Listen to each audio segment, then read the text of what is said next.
Ladies and gentlemen, thank you for standing by. My name is Kenny Green. I am part of the Investor Relations team at Ituran. I would like to welcome all of you to Ituran's Results Zoom webinar, and I would like to thank Ituran's management for hosting this call. All participants other than the presenters are currently muted, and following the formal presentation, I'll provide some instructions for participating in the live Q&A session. I would like to remind everyone that this conference call is being recorded and the recording will be available from the link in the earnings press release and on Ituran's website from tomorrow. With me today on the call are Mr. Eyal Sheratzky, CEO, Mr. Udi Mizrahi, Deputy CEO and VP Finance, and Mr. Eli Kama, CFO of Ituran. Eyal will begin with a summary of the quarter's results, followed by Eli with a summary of the financials. We will then open the call for the question and answer session. You should have all by now received the company's press release. If not, please view it on the company's website. I'd like to remind everyone that the safe harbor statement in today's press release also covers the contents of this conference call and the associated presentation. And now, Eyal, would you like to begin, please? Thank you, Kenny. I'd like to welcome all of you to our second quarter 2025 results call, and thank you for joining us today. I'm pleased to report another solid quarter for Ituran. We've continued to execute on our strategic objectives, delivering steady growth. This was achieved despite a war between Israel and Iran during the quarter, which led to an approximate 2-week suspension of economic activities in Israel. On the positive side, during the quarter, Ituran celebrated its 30th birthday, of which 20 of those has been as a public company, and we hosted a company event for employees, management, and partners. This is a significant milestone, and I'm proud in what we have been able to accomplish over the years, thanks to our dedicated employees and management.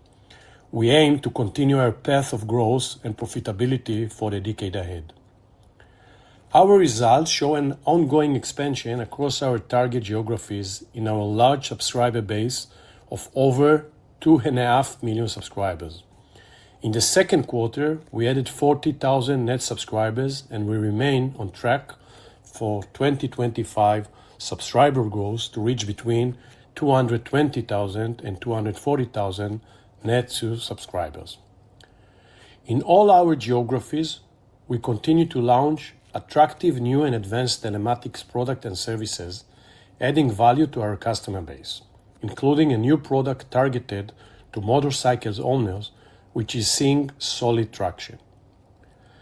The strengthening of the dollar versus many of the local currencies in which we operate compared with the second quarter of last year had a slight deflating impact on our financial results when denominated in US dollars.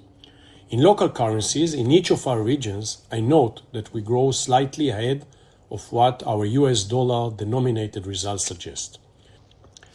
We had a good second quarter, and I want to summarize some of our activities which will continue to contribute to our growth and success.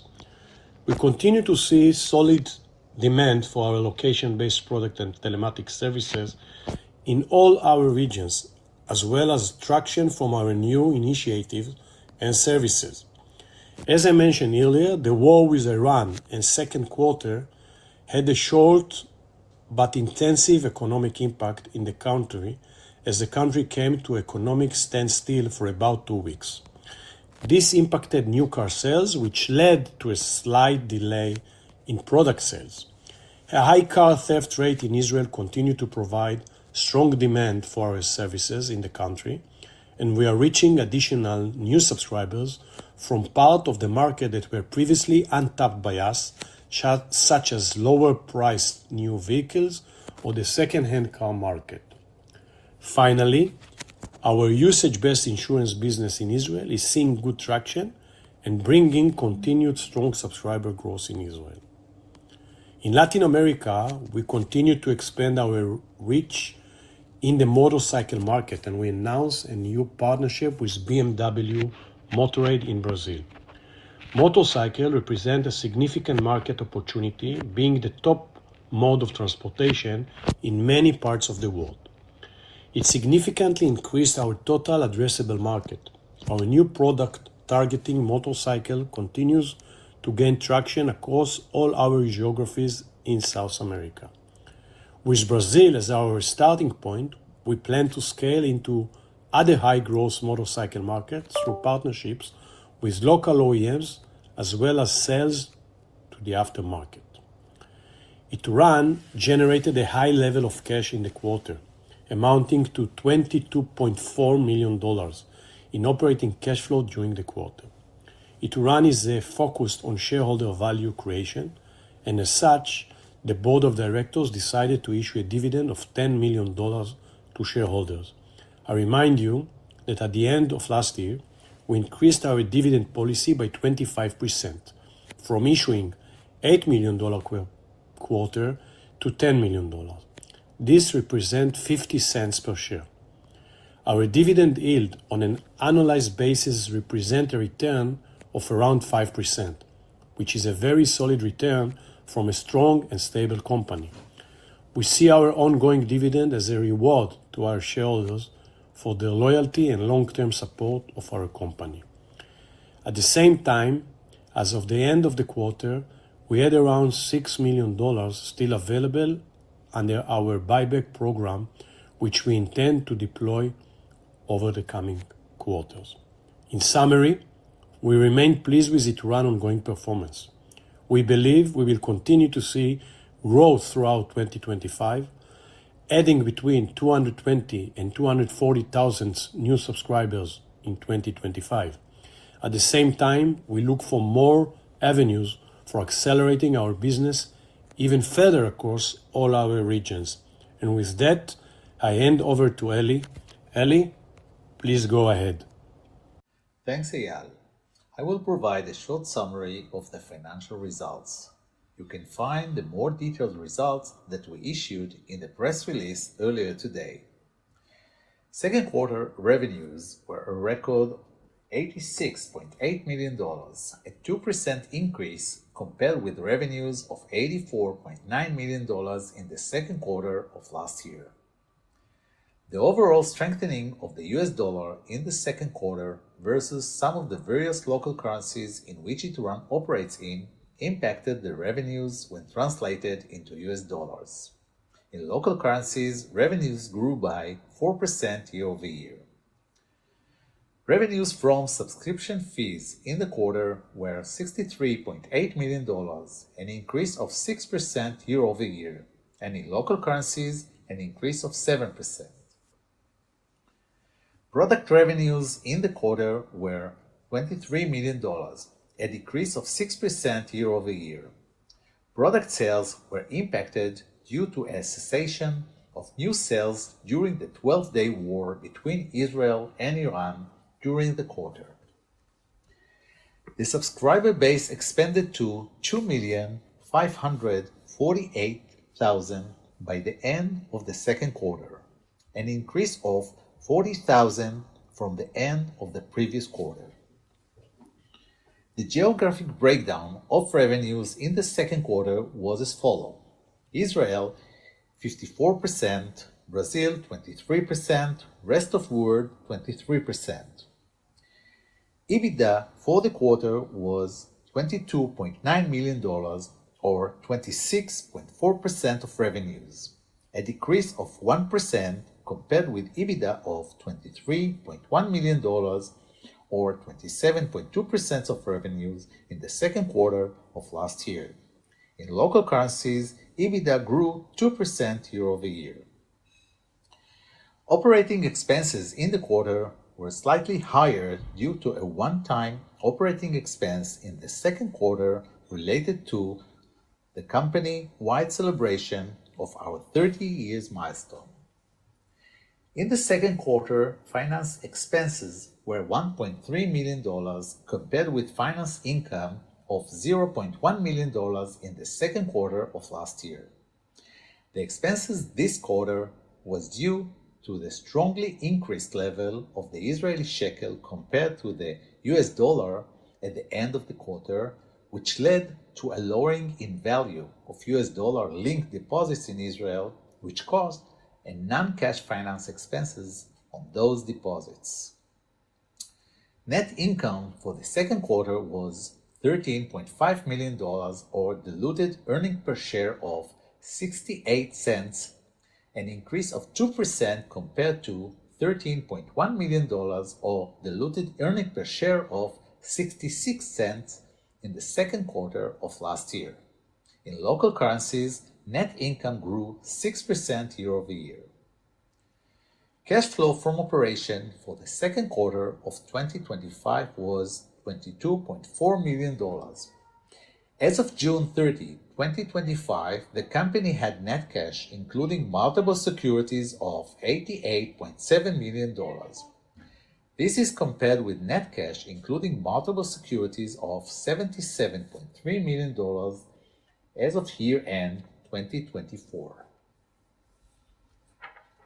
The Board of Directors declared a dividend of $10 million for the quarter. The current dividend takes into account the company's continuing strong profitability, ongoing positive cash flow, and strong balance sheet. And with that, I'd like to open the call for the question and answer session. At this time, we'll begin the question and answer session. If you have a question, please raise your hand via the Zoom platform. I will introduce you and ask you to unmute, after which you may ask your question. We'll take a few moments to poll for your questions.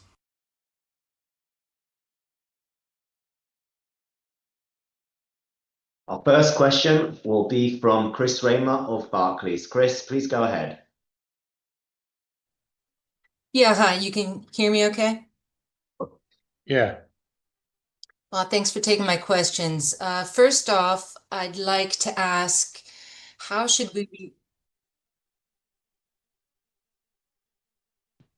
Chris, we lost you for a second. Please repeat your question. Hi, sorry. How should we be looking at growth into the second half? And would you say you've seen a bounce back in Israel? Actually, we're still on track with our forecast of 220 to 240,000 subscribers. So I believe that this will be the growth in subscribers.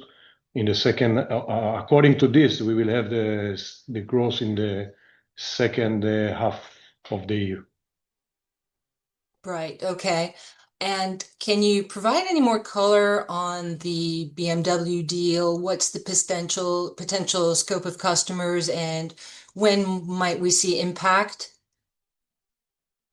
Actually, BMW motorcycles in Brazil are signed with us a kind of a partnership agreement, and they're going to install our motorcycle solution with their motorcycle, with the BMW motorcycle. It's a very strong brand in Brazil. In terms of numbers, usually when we sign OEM contracts, we get kind of roughly projections for numbers, but they never commit. But based on the relationship, the negotiation, and the discussions, we are quite confident that we are talking about tens of thousands of new subscribers every year in the coming years. Got it. Thanks. That's helpful. And maybe for Eli, how should we be looking at the financial expenses going forward? Hi, Chris. Financial expenses usually, if you look at the past, our average is, around break even or a little bit positive, like up until $500,000. But the financial expenses / income is really linked to the FX and our deposits of cash that we have. This quarter specifically, we had a deposit linked to the US dollars here in Ituran, Israel, which were attributed to the dividend that we are going to pay. And due to the fact that in the end of June, the shekel got stronger significantly, that affected our financial expenses. So basically, it's not in cash flow, but this is. So going forward, it's hard to say. Got it. Okay, thanks. That's helpful. That's it for me.